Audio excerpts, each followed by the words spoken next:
O Bahamut mandou aqui, ó. Álvaro, o que você pensa acerca do projeto Neuralink que o Elon Musk apresentou em 2019? Ai, que delícia. Conectar o nosso cérebro a um chip é uma realidade iminente? Com isso, nos enquadraríamos como ciborgues? Além do Neuralink, você sabe de algum outro projeto em andamento com a mesma finalidade? Eu queria falar sobre isso e deliciosa, também, essa que pergunta é pergunta legal. Olha, é o seguinte, eu vou ser aqui meio maldoso, tá? Mas tem um fundaço de verdade. Neuralink tem uma bullshitagem do tamanho do mundo. Do tamanho do mundo. Por quê? Porque apesar, daí vem a parte, fazendo a contraparte, a parte legal é o seguinte, apesar de ter grandes cientistas envolvidos e ter fundamentos muito importantes que estão aí realmente precisando de investimento, de gente como o Elon Musk para jorrar dinheiro no negócio, para que elas possam ir para frente e ajudar pessoas. Eu já falo do que eu estou especificamente mencionando. Mas apesar disso tudo, existe uma grande questão que é a seguinte. A empresa busca, no seu horizonte mais amplo, na sua proposta, no seu apelo de marketing, ler pensamento. Ler pensamento através daquilo que a gente vai chamar, assim, para ficar simples, de uma internet do pensamento. Então eu tenho a implantação, tá? Tem um sistema de implantação de prótese, tá? Prótese não precisa ser... Tá? Pensa, por exemplo, numa anteninha, uns eletrodos que fazem leitura diretamente dentro do cérebro. E eu tenho a transmissão desses sinais e, por exemplo, a possibilidade de eu fazer o upload. E, fundamentalmente, o que é mais importante, que traz essa ideia de ciborgue, que é muito legal aqui, que foi colocada na pergunta, o download. Então, por exemplo, se eu não sei, como é o nome daquela coisa? Eu puxo da internet com a força do pensamento. Essa é a internet do pensamento. Eu escrevi sobre isso na minha coluna do UOL, inclusive sobre a Neuralink.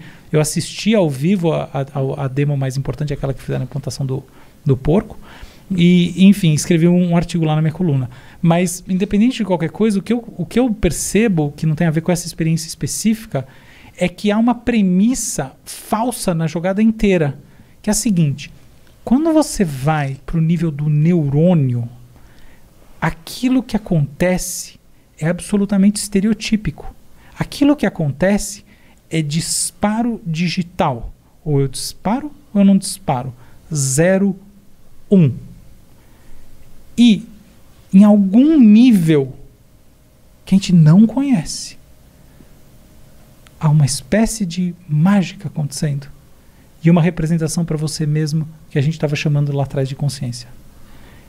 Qual é esse código da mente? Qual é a linguagem do pensamento, em outras palavras? Do pensamento abstrato? A gente não sabe. Então, existe um grande caô. Porque essa premissa de que a gente vai fazer a leitura, não tenho dúvida. Mandar o sinal do cérebro, não tenho dúvida. Correlacionar isso, por exemplo, à imagem. Eu estava falando de imagem de sonho. Não tenho dúvida. Por quê? Como eu dei um truque, eu fiz um truque aquela hora. Eu falei assim, a pessoa vê a imagem um monte de vezes, aí eu sei que imagem ela viu. Por quê? Eu não sei ler a imagem no cérebro dela. Eu sei reconhecer o padrão que ela ativou do cérebro quando ela viu aquela imagem. Mas qual é a porra da linguagem do pensamento? Me mostra quem sabe. Não existe. Então, como é que neste momento, que a gente não está nem perto disso, eu vou fazer leitura de pensamento de verdade? Não existe. O que a gente faz é leitura do que a gente chama de proxy. Né? É uma proxy para o pensamento. Inclusive, eu já fiz muito isso. Eu tenho um projeto com obra de arte controlada pela força do pensamento, que é isso. São os diferentes elementos da obra de arte são ativados por eletrocefalografia e também outras experiências. Fiz um monte para marcas e tal. Como? Eu tenho uma proxy daquilo que a pessoa sente quando ela está engajada numa experiência. Mas eu não tenho uma leitura específica da fenomenologia do engajamento. É assim que eu blá blá blá me sinto, tá aqui nesses neurônios do cérebro. Isso não existe nem de longe. Então eu acho que em 50 anos a gente não vai ter. Então tá aí o grande truque. Aí eu volto para o campo de base. Falo, tá bom, mas esse truque parte do quê? Ele parte de uma coisa muito importante, que é a capacidade de fazer a leitura dos sinais possíveis, que eles estão nas áreas mais sensoriais do cérebro e motoras. Então, por que isso é uma discussão importante? Porque quando eu posso ler o sinal motor, eu posso naturalmente ativar através de prótese exoesqueleto. E endoesqueleto, que em última análise é o que vai importar mais, que é aquilo que vai gerar uma estrutura interna ao seu próprio corpo e não externa, que é muito melhor.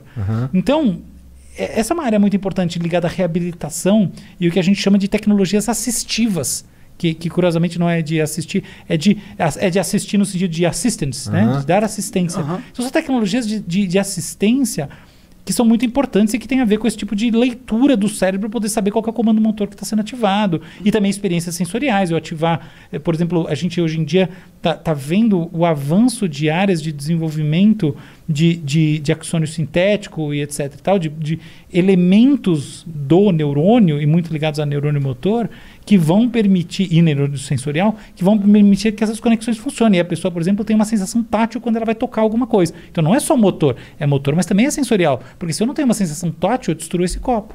Né? E assim vai. Então essa coisa está indo bem e o Neuralink ajuda. Mas existe uma bullshitagem por cima, que é o que eu acho que justamente a arte do Elon Musk, no sentido mais profundo dos nossos tempos, está nisso, que é essa capacidade de vender algo que está muito além daquilo que está sendo feito e discutido. Entendi. Eu acho que esse total é meio que o papel que ele se predispõe. Pô, vamos fazer a humanidade imaginar qual que é o futuro da hora que pode rolar e vamos pôr dinheiro nessa porra. Né? Vamos botar sobretudo o dinheiro dos outros. É muito bom isso. Mas deixa eu contar uma coisa para você que eu não sei se você sabia. Não vou contar. Conta aí. Não, eu vou perguntar. A Tesla esse ano, tá? Vamos pegar esse ano, tá? A Tesla é a empresa de carro que mais vale no mundo, certo? Sim. Então tá bom. Ela ganha mais dinheiro vendendo bateria, tá? Porque vende muita bateria, né? Vendendo carro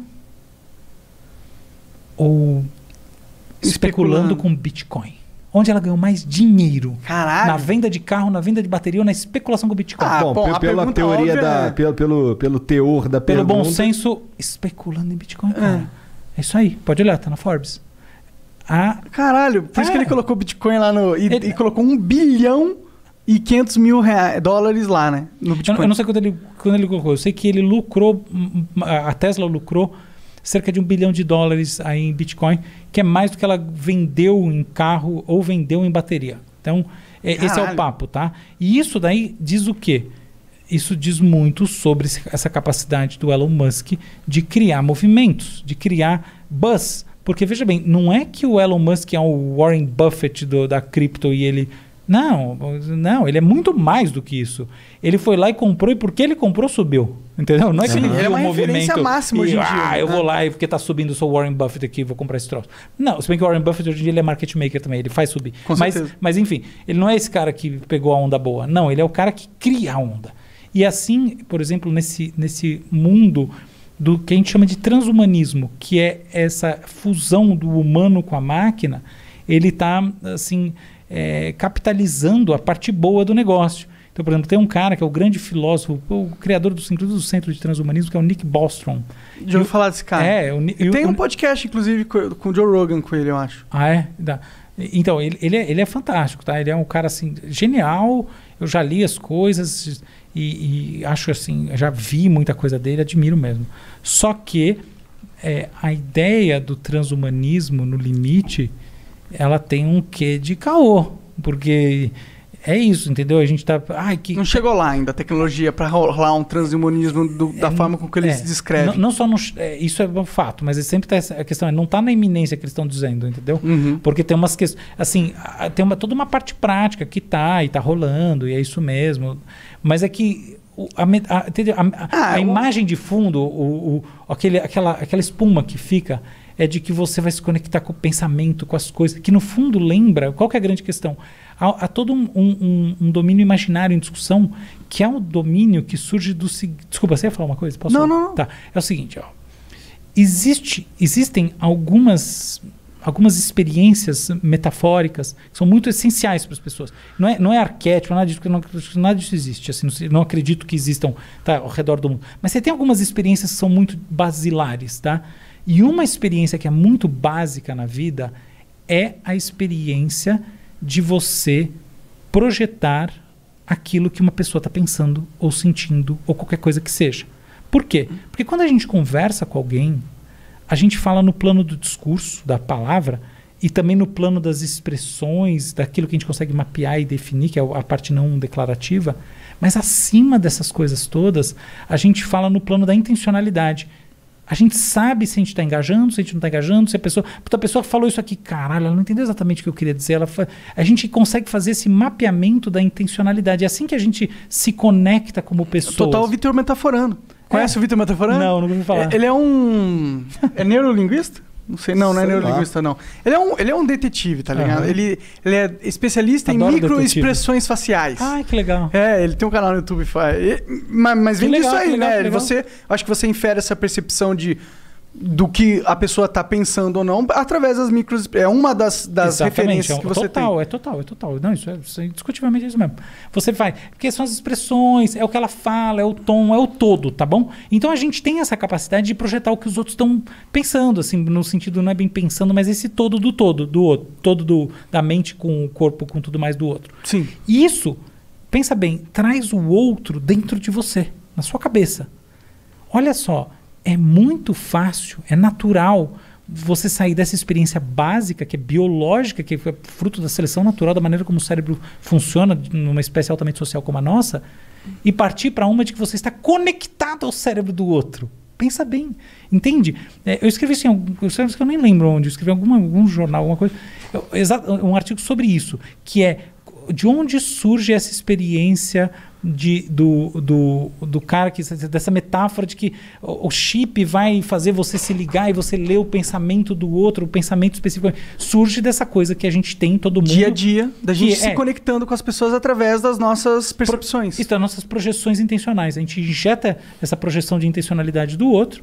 Ou seja, já está rolando essa conexão. Esse Neurolink existe, já foi programado pela natureza. Puta, que bom que você falou isso. É exatamente esse o ponto. E isso faz as pessoas terem essa coisa. Então, quando você fala de leitura, que é que nem tipo telepatia. Falou em telepatia, todo mundo para. Por quê? Porque no fundo todos somos telepatas. É por isso que a gente para ouvir telepatia. Porque a telepatia seria uma confirmação mais material, mais materialista, mais ontológica daquilo que a gente já tem, que é uma espécie de relação com essa coisa. Puta, eu tô viajando aqui na coisa do cara, o cara tá dentro da minha cabeça. Não é ele, é a intenção. Aquilo lá, a gente está sincronizando maneiras de entender o mundo, é por isso que a gente está conectado.